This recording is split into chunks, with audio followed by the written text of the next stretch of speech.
जय गुरुदेव, जय श्री राम। स्वागत है आपका आपके अपने चैनल बाबा नीम करोड़ी महाराज पर। महाराज जी हम सभी के ऊपर अपनी कृपा दृष्टि बनाए रखें, इसी कामना के साथ बढ़ते हैं आज के क्रमांक की ओर। मित्रों, आज से हम बाबा नीम करोड़ी महाराज के अनन्य चमत्कारों की श्रृंखला शुरू करने जा रहे हैं, जिस क्रम में आज के क्रमांक का विषय है करुणा के सागर और कृपा की पूर्ति, बाबा नीम करोड़ी महाराज द्वारा प्रारब्ध भोग की पूर्ति।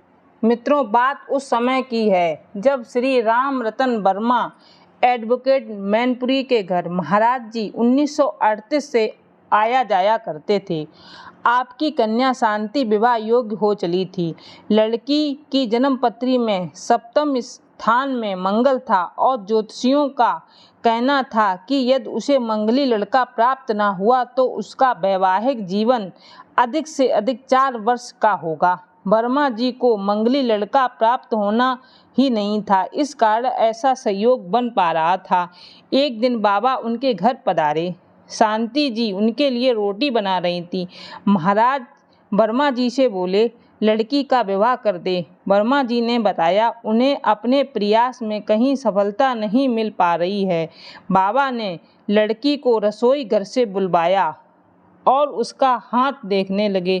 शांति जी प्रसन्न थीं, यह सोचकर कि बाबा उनके जीवन के संबंध में कुछ बातें बताएंगे, पर उन्होंने उनकी हथेली में थूक दिया। घर में उपस्थित सभी लोग हंसने लगे और शांति जी भी हंसते हुए वहाँ से चली गईं और अपने काम में व्यस्त हो गईं। बाबा ने इस प्रकार विवाह में बाधक ग्रहों को प्रभावहीन कर दिया। यह बात उस समय किसी की समझ में नहीं आई। इसके बाद बाबा ने स्वयं जयपुर में एक लड़का बताया और उनसे विवाह करने को कहा। वर्मा जी ने निवेदन किया कि वहाँ यह कार्य संभव नहीं है, क्योंकि पड़ोस में बिरादरी की एक लड़की के लिए वहाँ बात चल रही है। बाबा तुरंत बोले, उनका काम नहीं बनेगा, तू बात कर। बाबा की बात सच्ची उतरी और वर्मा जी को अपनी बात चलाने का अवसर मिला। बाबा की कृपा से वे इस कार्य में सफल भी हो गई। यह लड़का मंगली नहीं था, पर घरवाले बिना जन्म पत्री मिलाए विवाह करना चाहते थे। आप अपनी तुष्टि हेतु लड़के की जन्म पत्री मांग लाए। ज्योतिषियों से परामर्श लेने पर उन्होंने 4 वर्षों के भीतर ही लड़के की डूबने की संभावना बताई। बाबा का आदेश था। आपने विवाह पक्का भी कर दिया, पर मन में आपके चिंता घर कर गई। अपनी लड़की की भविष्य की कल्पना कर आप दुखी रहने लगे, जिससे आपका स्वास्थ्य दिन प्रतिदिन गिरता चला गया। अचानक एक दिन बाबा ने घर में आकर दर्शन दिए। परिस्थिति बस घर के सब लोगों की उपस्थिति में वर्मा जी को अपनी गुप्त चिंता बाबा के आगे व्यक्त करनी पड़ी और इस प्रकार लड़की को भी जानकारी में अब यह बात आ गई। बाबा बोले, विधि का विधान है, ऐसा ही कर दे, और उस लड़की की शादी हो गई। जब से शांति जी ससुर गृह आईं, तभी से उनके मन में अपने पिता की चिंता व्याप गई। आप इस कारण मन ही मन अशांत रहने लगी। उन्होंने यथाशक्ति अपने पतिदेव को प्रेरित किया कि वे नदी और तालाब में कभी स्नान न करें, पर उन्हें भरोसा नहीं होता था। विवाह के 1.5 साल बीत चुके थे। मई का महीना था। आपके पति श्री बीवी सिंह उस समय लखनऊ में पढ़ रहे थे, परीक्षा दे चुके थे। शांति जी बताती हैं कि बाबा उन्हें लखनऊ से अपने साथ ही लेकर आए।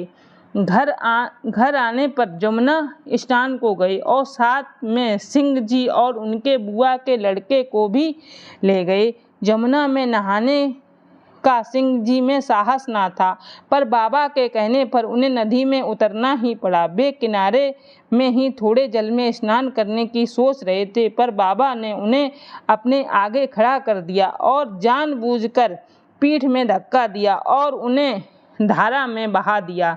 वे तैरना जानते नहीं थे, जलमग्न हो गए और बहुत दूर तक बह गए। बाबा ने उनका पीछा किया और उन्हें बाहर निकाल लाए। इस प्रकार आपने उनका प्रारब्ध भोग पूरा करा दिया और अल्प मृत्यु योग का निवारण भी कर दिया।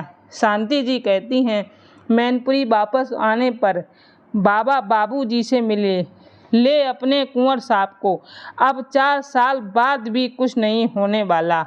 आपके पतिदेव पूर्ण सेवा कर सहायक अभियंता के पद से अवकाश प्राप्त कर चुके हैं और अब सुखपूर्ण जीवन व्यतीत कर रहे हैं। मित्रों, इस प्रकार महाराज जी ने अपने परम भक्त की बहुत बड़ी चिंता का हल निकाला और शांति जी के जीवन में खुशियां ही खुशियां भर दी। मित्रों, अगर आपको यह सच्चे चमत्कारों की वीडियो पसंद आई हो तो कृपया वीडियो को लाइक, शेयर एवं चैनल को सब्सक्राइब अवश्य करें। महाराज जी की कृपा से आपका दिन शुभ हो। गुरुदेव आपके सुमिरन से भव रोग नष्ट हो जाते हैं, भव रोग नष्ट हो जाते हैं, सब पाप मुक्त हो जाते हैं। गुरुदेव आपके सुमिरन से भव रोग नष्ट हो जाते हैं। जय गुरुदेव, जय जय Shri Ram. Subscribe to my channel and press the bell icon.